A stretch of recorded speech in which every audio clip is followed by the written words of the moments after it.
So let's get going. Ready? Yeah. Okay. Too many answers.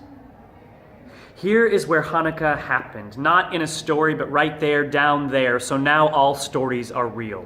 Too many questions, starting 3,000 years ago, no wait, this morning. I'm mourning the loss of my ignorance and the simplicity gone with it. Here, on a street in East Jerusalem, I startle awake and feel like I'm in another country, feel out of place, don't recognize these signs in Arabic, these clothes I see around me, feel eyes on me and wonder for the first time, what if there were no Israel?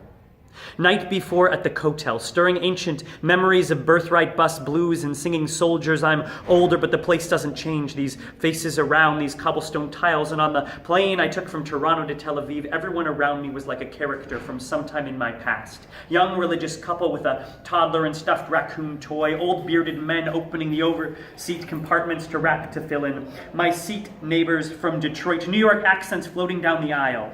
Is it a luxury to feel that familiar? Too many questions. We wrestle, collecting stories and stretching and breaking them like a mortar and pestle, or else we'll chew them, digesting and spitting out whatever feels too much like shtick. It becomes clear that names matter a great deal. What do you call an attack? Is that terror or desperate self-defense in the face of fences and walls? It calls to mind other names too. Two-state solution, state of mind, rewind, give me a state or make me a citizen. What do you do when both choices make you choke? What will you learn? What can you take in? At the educational bookshop, I see a map with 1948 borders and soldiers. Are they kids or symbols or both wrapped in green cloth? Want to shake it off, but the input keeps coming. Shout-outs on the bus and icebreakers are a brief reprieve, but don't get cocky and try to breathe or think that these stories will leave your mind. How the hell am I going to take this home? In Beit Horon, I asked Karen without thinking if she had ever been there. No, she replied. And I don't plan on coming back. Look at this. Constant war. And for what? Some land?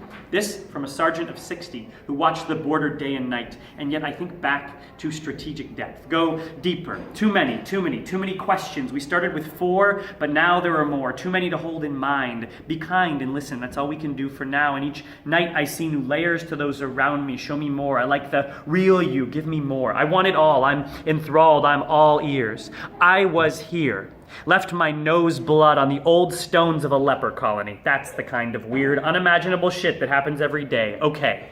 Voices shatter what I know. I grow, hopefully, shed my skin and go forward, onward, to drink in the next story, get back on that bus and listen harder than I ever have.